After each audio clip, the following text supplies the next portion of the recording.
Welcome to the Books, Beards, Booze podcast, where we talk books, drink booze, and have beards. All right. As always, I am Bob of Tales by Bob. I'm the Ask the Podcast, Derek. I'm still the greatest person. I know that we talked about this last week. But... Are you playing Battle Cats while we podcast? Yes. Wow. Tanya! It's half energy time.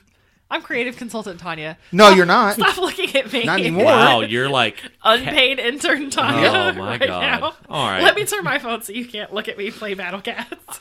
I'm glad you're looking at your phone, because my look of judgment upon No, you right now I feel it. is... That's why I can't look in your direction. Probably for the best, because if you made eye contact with that God. look, you would have burst into flames. There's going to be a lot of disappointment in this episode. I can tell. Stop looking at me. So the first bit of disappointment I'm almost over. This news would I'm over you. Would I'm not making any noise with it. You aren't. I'll give you that. Quietly Well, minding I'm my glad own you put the business. chips out of arm's reach. I know. I put my snacks away. Y'all. Unpaid intern Tanya. Wow. Okay. All right. So this news would be a lot more interesting to Derek if he knew anything about Japan. Which he this doesn't. this headline is Sumo it. Dumb. So Sumo's governing body told wrestlers. That's a large governing body, too. Very powerful. Wow, yeah. Told wrestlers that they are no longer allowed to grow beards, What? which some competitors in Japan's ancient sport believe will bring them good luck. Which I know for a fact is false. If a beard brought you good luck, I would not have experienced my Or past you two might or have 3 died, weeks. Bob. Oh, that is true. Yeah, your That's beard's true. the only Always thing looking at the helping negative, you. Bob. is- Let's look at the positive. Yeah. That beard kept you safe. So, really, the real news here is that Big Razor got to... Oh, my Sumo? God. Yeah. Big Razor attacked Bob's car. Accurate. So, at a meeting in Osaka, Japan, the Sumo Association elder, oh, fuck me, Ogurama, told the Wrestlers Association that beards, along with long nails and tattoos, are not allowed in the sport. I get the nails part. Because you don't want to be, like, scratching people. Tattoos, I don't particularly understand. Well, But Well, tattoos so can here's his. bring you Here is luck. his. The doyo ring is sacred. I want the people to feel good when they watch the sport, Ogurama told reporters after the meeting. Some wrestlers in the past have avoided shaving during competitions in the superstitious belief that it will bring them good luck, which, as we know, that's very popular here in America for, playoff Playoff periods. Yeah, beard, playoff yeah. beards. Yeah. So the Japan Sumo Association decided at a board meeting, which really I guess is more of a beard meeting, earlier this month, to include the new rules on grooming and appearance to the wrestlers' codes. By making the rules explicit, the governing body hopes to ensure competitors will stay well-groomed. Grand Champion... Let Derek read it. Let Derek read it. But he doesn't know anything about Japan. Why would he know how to... I'll humor him. It's going to be like a bad anime dub. How would you say that? Grand Champion Kakuryu? Shishomaru? Kakuryu, who heads the group of wrestlers in the sport's top 2 tiers, said looking good is very important. Look good, feel good. Look good, feel good. Look good, feel good. That's a Yeah. shout out to our friend podcast, the Mount Rushmore podcast. Oh, yeah. Look good, feel good. Look good, feel good. Yeah. So, yeah. Huh. Big Razor has infiltrated Sumo. Cross the oceans. I have to admit, I'm a little surprised. The Japanese are pretty ornery about letting people influence their society against their will. Must have taken a lot. Well, here's another thing: not to be stereotypical, but Japanese. But let me be stereotypical. Japanese are kind of similar to Native Americans. They're not really known for facial hair.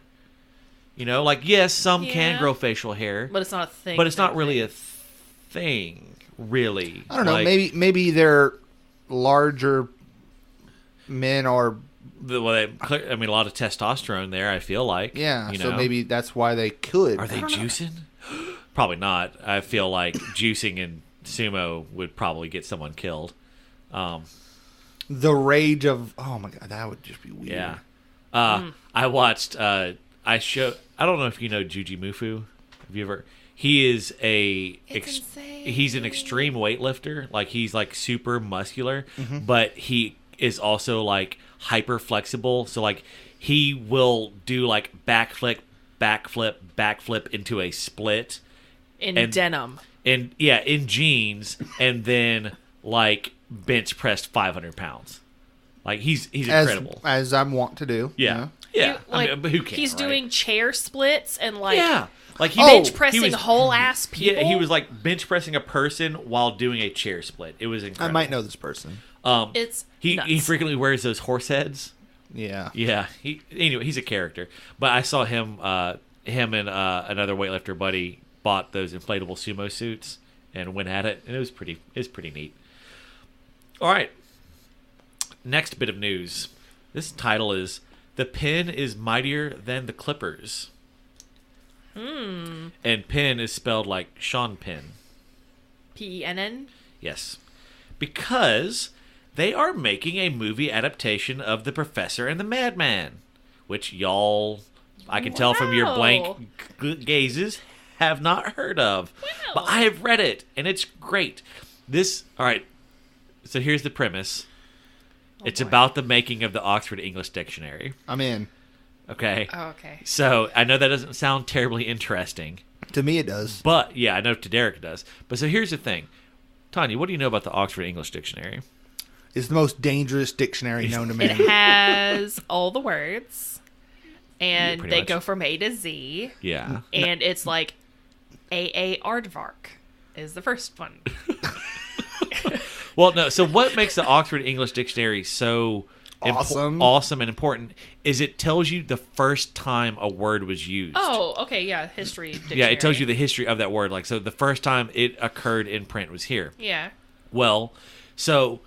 Oh, God, someone had to have that job to figure out when it was first used in print. Well, that's the thing. Yikes. For the guy, for the professor, Yeah. the guy who headed up the team that was making this back in the 1800s, that would have been decades upon decades of work for them to go through everything. So they basically crowdsourced it. Yeah. They reached out and like, hey, find us the earliest uses of the stuff.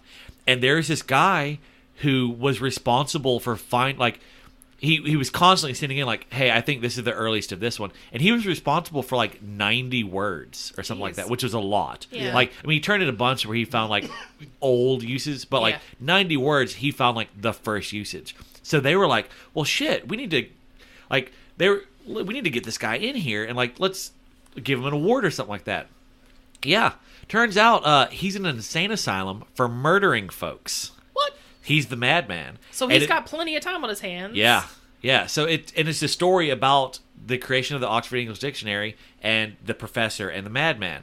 Well, the professor is getting played by Mel Gibson and Sean Penn is playing the madman. And they should be reversed. They have incredible beards for it. I've seen the. Well, I mean, Mel Gibson's beard has been impressive. It's curated. It's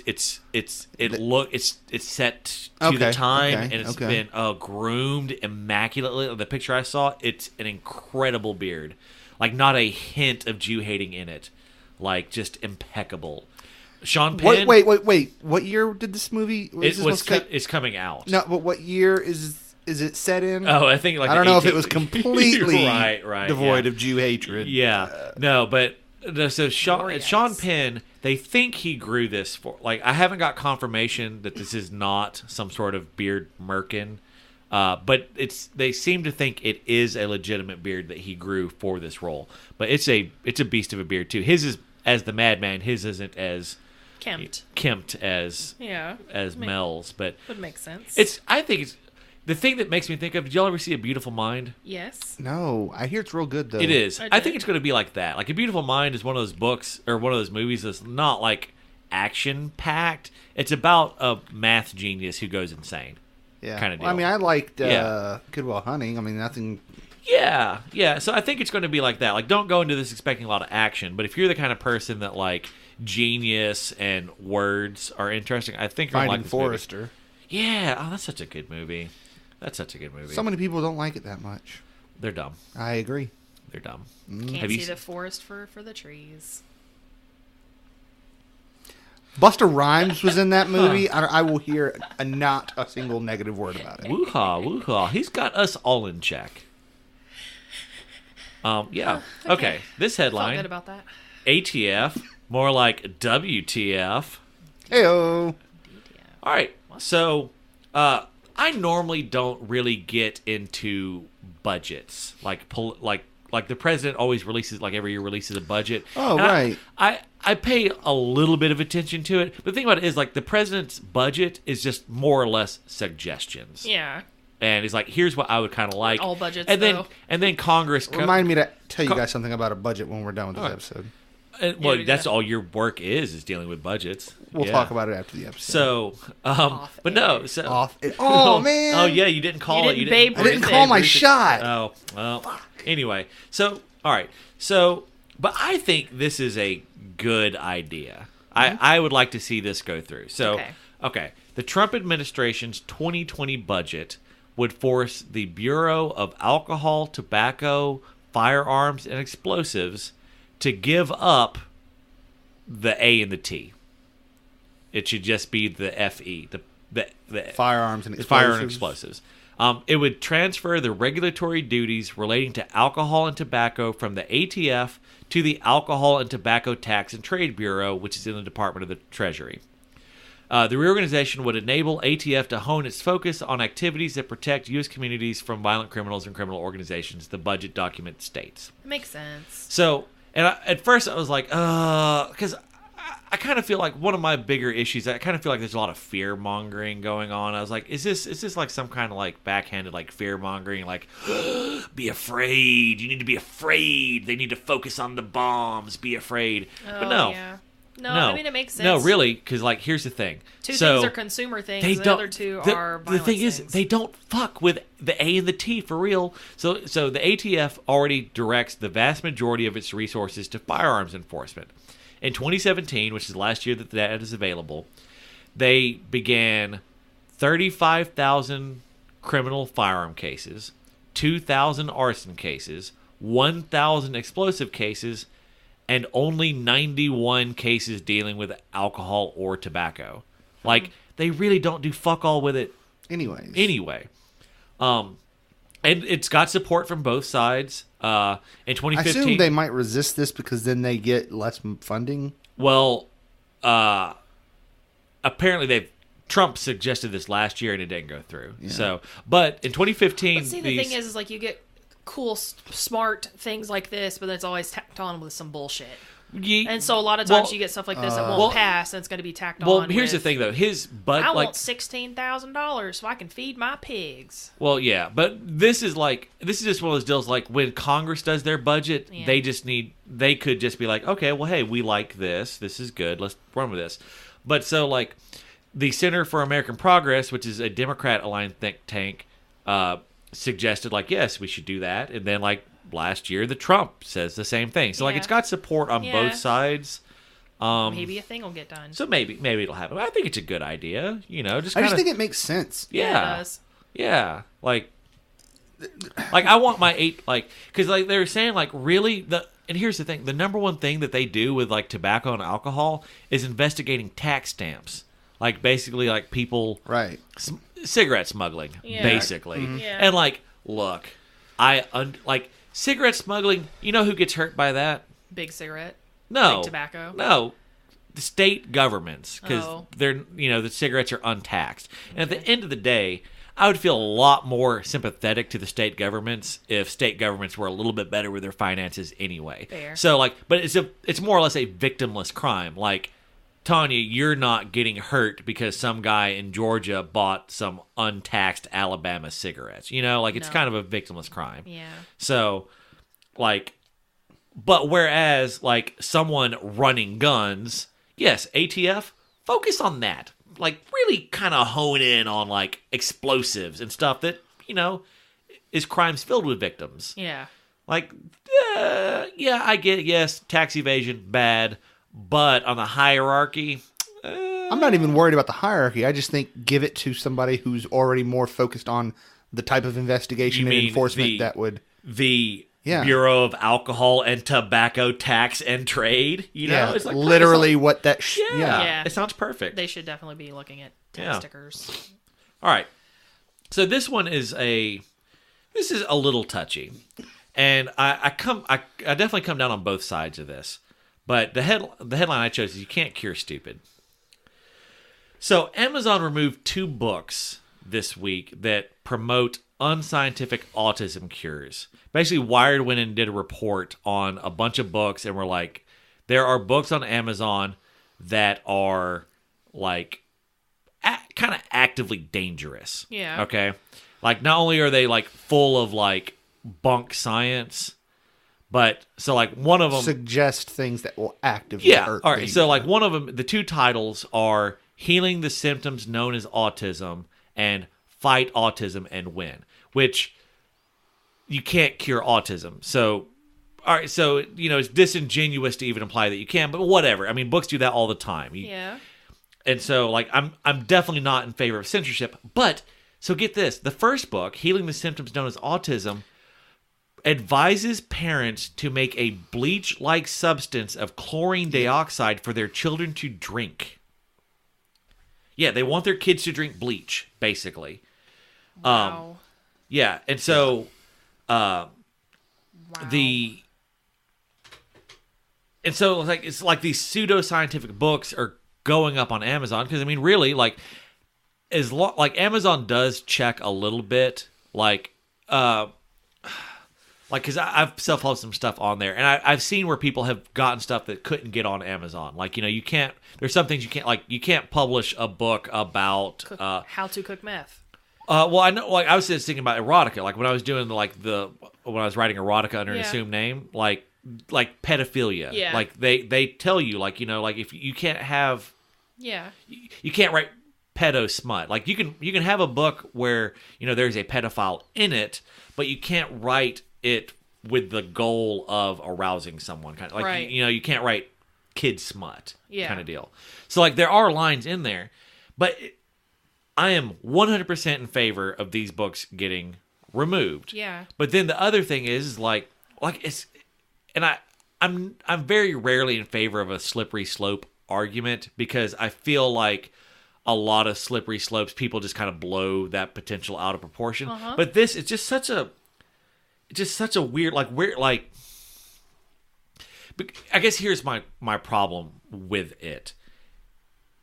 This is bunk science. Telling your kid to drink chlorine to cure autism, that is bunk science. But there have been things in the past that have been considered bunk science that turned out to be true. And so, obviously, like how bad sugar is for you. Right. Like, so there are things out there that I could see people getting in the way of and roadblocking legitimate research. And so it's I am 100% in favor of this. I think it is something that Amazon, because here's my thing. This is not really a First Amendment thing. Like, this is capitalism, basically. Amazon is a store. They can stock whatever they want. I'm not going to say that Amazon has to stock anything. If you want to release a book like this, no one's stopping you. Put it up but on the internet Amazon doesn't have to be the one to sell it for you. You can put it on your own website. You can make it as a PDF and sell it on your own website. So it's not infringing their right. It is limiting them from a platform, which, I mean, and the First Amendment, the First Amendment platform. only applies to the government keeping you from talking anyway. So, but I could, like me, if Amazon were to come to me like, Bob, you can't sell your books. I mean, that would basically kill my career. But I'm not writing, tell your kid to drink bleach books. But so I understand, like, that's a thing though. Like it is a risk. Like, Amazon has the power to, in a large part, like, kill certain people's careers. So it's a heavy obligation. And I just, as much as I love Amazon, and I do love Amazon, I don't know that they're the best people to decide this. You know? Like, what are their qualifications to decide? Sorry, go ahead. There's a difference between putting up a book saying, to cure your own autism, you make bleach and drink it yourself. It's a completely different entity to say, give bleach to this unconsenting minor. Those are two vastly different things, even though the same thing is cure your autism by drinking bleach. It's one thing to do it on your own. It's another thing to do it to a non-consenting minor. Well, I think in this case, if they just say, if you drink this bleach, it will cure your autism. There's not really anyone with autism. But I mean, it does. That marketing matters. Look, here's the thing, though. My argument is, of course it would. Dead people. What does it matter if they have autism if they're dead? True. But I mean, that's why they'd rather. I guess here's what I'm not vaccinate their children because it's better for them to be dead. Well, that's something there is like, all right, I am. That's not anti-vaxxing. I'm very much against anti-vaxxing. Yeah. I think the science proves that vaccinations, like the negatives to vaccination that people find the science isn't there. Yeah. Okay, but let's just say I was just going to ask because I've been meaning to look into this. As far as I know, most of the negatives to vaccinations is like sometimes they have certain side effects, and that's pretty much it. So the big one is that there was a guy who did a study that he fraudulently made. Oh, you're talking about the one, and said that this causes autism. So here's a lot. Like, so even though he recanted I've done a lot of research on this. I'd like to talk to you this off air later. Well, like I can kind of summarize it, like to give you a quick summary that like knowing this basically summarizes a lot of their arguments is like, all right, so vaccines have mercury in them. Okay. Not all of them anymore. But yes. Vaccines have mercury in them. It's a preservative. Like it keeps if you don't have the mercury in the vaccine you basically have to throw it away after a week, more or less. But here's the thing. There are multiple types of mercury. So yes, there are harmful mercuries, but this is like ethyl mercury. You get more of this non-harmful mercury from like just living in your day-to-day life than this vaccine gives you. So, but people it's got mercury in it. Well, yeah, but you're not looking at what type of mercury. So like, oh my God, there's more autism cases now, and there's mercury in here, and so it's got to be. There's more people now. Well, we have more information. We've gotten better at diagnosing autism. Like the thing, like okay. Also, not even that. They've expanded the definition of what autism is. Yeah, I saw an episode of Joe Rogan recently about that. Here's the thing: is like. I legitimately qualify like on the spectrum. I took a test the other day because I've been having moments where I'm like, am I fucking autistic? You're a robot. Makes sense. But I mean, all the tests were like, ooh, honey, you should maybe go talk to somebody. But like, here's the thing. Like, if you look at it, like in 1540, there was no one diagnosed with ADHD. No. So, clearly it's our modern lifestyle that's causing ADHD. Or maybe we just know what ADHD is. Now we're better at diagnosing it, you know? We don't lock them up in the attic. There were serfs out there, I'm sure, getting beat on the daily in between plague outbreaks because they were acting like little shits because they didn't have Adderall, you know? Yeah. Like, I'm sure that was a thing. No, they were too fucking tired to have ADHD. They were probably too dead. They were probably, they were getting thrown into the fucking corpse carts as they rolled by. Dead. But yeah, so like, but let's just say hypothetically that there were. Oh, here's a better example. Okay, climate change. I'm a firm believer that climate change is a real thing. Okay, that it's human centric, anthropocentric, or climate change is a real thing. Okay, but there is a lot of science out there, and if you choose what you go by, you can make a compelling case that the climate change is not human-centered. Okay. Yeah, just depends on where you look. I don't buy it. I think if you look at the entire body, fine, whatever. But there is science that you can draw upon to back you up. Yeah. And if you put out a book...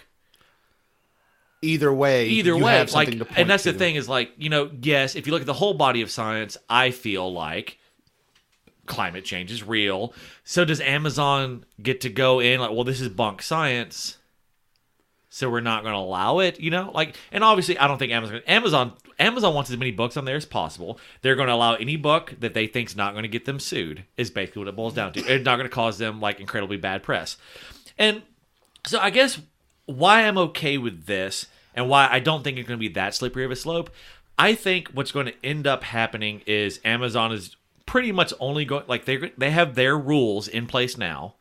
If a book fucks up outside of their rules, they're not going to do anything about it until someone like Wired comes along and says, What "Oh, the hey, fuck, dude? this is fucky." And if there's enough outcry, they're going to be like, "Oh, well, shit, we don't want that bad press. Delete." So now there is a danger there if like what's happening in YA Twitter, Yeah. But Amazon has shown that they're not listening to YA Twitter. They're not fucking taking books down because of that. So Yeah. I feel somewhat okay there, but who knows? Who knows where we're going to be in 5 years? But yeah, so I say just put a disclaimer on it and be done with it. Speaking of the YA Twitter, I don't know what you guys are talking about, by the way. remember we talked about it just very briefly, like YA Twitter. Outwoking each other. They're in like a race to outwoke each other. Yeah. I probably purposely blocked that out of my brain. So one guy, I can't remember, his name is Kosoko Jackson, I believe. He is a black gay man who has been a what do they call them? The readers, the people that read the books for the publishers. Narrator? Huh? No. Narrator? No. He reads the books to make sure that they're woke. Editor? No, he reads the books to make sure that that they're politically correct. That they I don't know that they don't. then. Okay. There's a name for them that they don't have like some sort of like racism, like implicit racism. Like Okay. there are people Whatever. that people that publishers hire to go in and make sure that there's not something in there that the editor didn't catch. Like, you didn't know that that's a racist phrase kind of deal. Kind of like a bias reader? of It's something sorts? like that. Okay. So there's a Anyway. name for them, and they go through and they like, hey, look, this is racist. Sorry you didn't know, but you need to edit that. Yeah. Well, he's one of those. So he's for publishers, a reader for racism, black and gay, wrote his first book, and he was one of the guys leading the charge against the last person who got dogpiled on YA Twitter. Yeah, they just dogpiled the fuck out of him, and he just had to pull his book. Well, he didn't have to pull his book. He chose to pull his book. Yeah. It's insane. Like, YA Twitter Is is just the devouring most itself. toxic place on Twitter right now, I feel like. Like, it's crazy. You should talk to me some more. Okay. Oh, but like I don't know. It's just like I think it's going to hit a breaking point. Like, because the thing about it is, like, it's not teens on here that are arguing about this. Like, it's grown folks arguing about what's going to hurt these teens, and like it's there's a place to have this conversation. And like, oh yeah, you definitely don't want to write some racist book, and you don't want to be okay with a racist book. But do you really think Kosoko Jackson wrote a racist book? Like, come on, people. Yeah. Come on. It's mostly, just, in my mind, though, it's karma. Yeah. Like, he No, was, that's kind of what you he get. was quick to dogpile on the last person. He dogpiled hard on the last Yep. person this happened to. What is This that is thing? just It's what like happens. first they came for the so-and-sos and I didn't say anything. Yeah. And then they came for these other people and I didn't say anything. Yeah. And they finally came for me and I was like, oh shit, I'm by myself. Mm. I think that's how the quote goes. It's almost word for word. Yeah, I'm pretty sure that's exactly Remember how it when we were goes. talking about her being on the spectrum? It's a serious concern. Yeah. I just don't have So- that. You function Yeah. I'm well enough. fine You're fine. enough. No. You took an internet test. Yeah, really. You basically did the, But like, it took like You did the You- equivalent of lots of- WebMD. you took an IQ test on the internet functionally. Like, they're kind of trash. hey, I have taken an IQ test on the internet and I did real well. Yeah. Hey, don't talk Is to it- her like that. She's a Ravenclaw. Let's move on. I mean, that's what I had for news. What did you had something? Oh yes, I did. If it's on the internet, it's real. So. Bleach. Pardon me while I drink my bleach over here. Right? Excuse me. So, for my bit of news, I did a little research and found 2 books, one sci-fi, one fantasy, that should have recently come out Yeah. that I am interested in reading, and Okay. I would suggest maybe other people might be interested in reading. What are they? The first, which I don't have much to say on it, Yeah. because I don't really. Well, I mean, you haven't once read I- it. You haven't well, read it yet. It's new. once I tell you what it is, you'll understand why. It's called Firefly, the Magnificent Nine, and it is the second of official Firefly novels, which I did not know there was a first one out. So here's the thing: are they novelizations of the episodes, No. or are they new stories? New stories. Oh fuck yes, I'm all in. I am Nice. This all one in. is I'm sorry, Firefly, the Magnificent Nine by James Lovegrove. It is about Jane getting a message from an old flame, which requires him to go somewhere with the crew to defend this person in place, which involves them fighting a gang leader Shenanigans. and potentially having a love child he didn't know about. I'm all in. Yeah, they're like, these things read exactly like episodes Yeah. of the show. I'm all in. I love it. And Joss Whedon is a producer, or Yeah, he's involved somehow. loosely, but Yeah. So Firefly book, I'm in. And now I gotta go Yeah. get the first one though, because I didn't Oh, realize right, that yeah. there was another one. But Yeah. and that was interesting, and I am interested. Like I do want to read it, but this is one I was actually more interested in, called "The Perfect Assassin" by K.A. Dorr. It's as far as I can tell, I've read just the little preview thing on their website and this article. Essentially, from what I can understand, the main character is being trained to be an assassin in a family of assassins around the time that they outlaw hired killing, I guess. Oh. So contracting goes down, people stop using them, so he has to find something else to do. Please tell me he opens a pastry shop. Even better. Well, to me, it's not actually better. That's probably funnier, but he actually becomes an apprentice to a historian, from what I understand. Oh, But I like that. Yeah. And he was already having second thoughts. He's like, I'm not real sure I want to be killing people. Yeah. so I like that's- this. So that's what he got. I like And this then premise. all of a sudden, the top people in his family start dropping dead. So he might have to he pick gets up. pulled back in, and he is charged with figuring out who's doing the killings, because if they don't figure it out real quick, the whole city's gonna blame his family for the deaths, because they're the most prominent assassin family. Yeah. I want a read follow-up it. book though where he does open a pastry shop. I bet he'd just fucking kill the competition. I bet those donuts are fucking to die for. Yeah. Other things about killing people that have to do with baking. Screw you guys. Are you saying our puns are half baked? So that's what I had. These books came out March 19th. Yeah, so fairly recently. So is that the things you want to read Yeah. next? you Well, those are things that I'm interested in reading that have come out recently. I don't know what I should read next. think? What do you think you're going to read next, Bob? Wasn't there something that you said I was supposed to read next?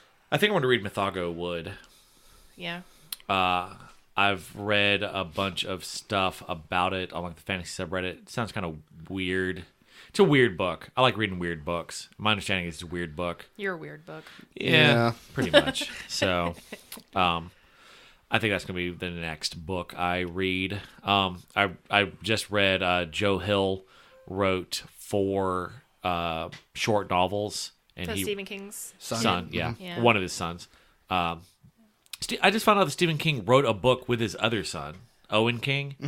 Didn't know that. I want to read that, but it's not on sale. But I read the Joe Hill 4 short novels. Yeah. For those who don't know, Stephen King did that a couple times. He wrote like one called Different Seasons. That's where Shawshank Redemption is in, or 4 Seasons, or maybe 4 Past Midnight. I can't remember. He wrote 2 collections of these. They're like short novels, and Shawshank Redemption, Stand By Me, Apt Pupil, all these were movies. They were in one of them. So Joe Hill wrote a collection of these. What kind of stories? Well, I know he normally does he's horror, right? Yeah, they're horror. But I didn't know if like maybe he would diverge for these short things and then go back to what he no, normally does. they're horror for the most part. They read very much like Stephen King, but they're a little more political. It's like if Stephen King was writing, well, I mean, Stephen King is writing today, but if Stephen King kind of like wrote Shawshank Redemption today, it would probably have a little bit more like the politics of the prison industry in it, I would think. There was Maybe enough not. Of, there was Maybe enough not. of just him getting Yeah. paid off. But Castle Rock, I don't know if you've seen that. Castle Rock, the show that's on, it's a Stephen King show. A lot of it's set in Shawshank Prison. Oh. And that's dealing with like Shawshank prison becomes a privately owned facility. Like it's a private prison now. And that's like part of the politics at play in this. So the first one is not the first one, but the one that really stood out to me was very much about dealing with the issues of like gun ownership kind of deal, and kind of showing like different sides of it. It was very interesting. But it was a little more, it was like reading Stephen King, as Stephen King was more political, I guess you could say, to a degree. They were good. I What think are you I'm reading just, next? I think I'm going to, so I put all of my books that I own, they're in my Goodreads. And Goodreads numbers your books. I think I'm just going to go to like a random number generator and have it pick out a book for me. Because I have too many at this point, and Yeah. so what am I going to do? Just read the new stuff that I just bought, and then never go back and read the things that I bought last year? So I'm just going to RNG it, I think. Yeah. Okay. You Watch should just me end you up should with let something you should garbage. just show me your list, and I should recommend you something that's not in the like 20 most recent that you bought. But When did you buy Eliza Locke Lamora? a while ago. That's what you should read next. But then she doesn't get to use the random. Yeah. Okay. I don't know. Here's what Yeah. I kind of want my next book to just be fate driven, Yeah. because I was in. You know what you really need to do, because you are two slogs of books. Yeah, that's why I want to Something Go RNG. on to KU and just pick something short and read a Yeah. couple of short things. Well, that may be what I do. Go Is read just the flip through my the Kindle and get something Narrows. small, Go read the Narrows by Travis Riddle. or maybe another Dungeoneers book. Yeah, go read something Something lighthearted. fun. And I've got fun. a Christopher Moore book on my shelf I could read Yeah, next. That'd be fun. get a couple short or that wins Tim under your Dorsey. belt. I've got like Yeah, there you go. nuclear jellyfish or something like that. Yeah, there you Atomic go. jellyfish, something like that. Palate cleanser. Yeah. But I kind of want to RNG it. What are you going to read after Kingdom of Ashes? I don't know. You're gonna do RNG as well. I have a lot of books to read and a lot of stuff I got for Christmas that I haven't even started on. Like Yeah. I've got all the RNG it. Yeah, I don't man. think you're going to like the John Carter Mars stuff. I just don't think you're going to. I think you should start one, but I don't think you're going to like it. Well, I started Tarzan, but immediately got pulled into Ready Player One because Did you like Tarzan stuff? Yeah, it was fine. Okay. I was enjoying it until you it may was like time John to Carter Mars. I just don't see it having the depth that you're I want. Yeah. Yeah. So, well, all right. Well, let's wrap it up, and in the coming week, may the dry erase board of your week cleanse itself, and so random. get all the smudges of your week away, and So clean your dry erase board with some alcohol and start the week off fresh. yeah, Happy Sunday, or drink some y'all. bleach or something. Drink you know? some bleach. Yeah, cure that autism. But yeah, Shots on me. y'all. yeah, no, for real, don't drink bleach. Yeah, don't do that. Yeah, don't do that. Cut it But with water, yeah, and please. let the clean dry erase board that is the blessing of the beard, let it be upon you. Your metaphors, man. Thanks for listening to this episode of Books, Beards, Booze. Our co-hosts are Bob, Derek, and Tanya. Our producer is Bob. For more information, visit our website, booksbeardsbooze.com. Follow our social media at Tales by Bob. If you enjoyed this podcast, please rate, subscribe, and share. Okay, bye.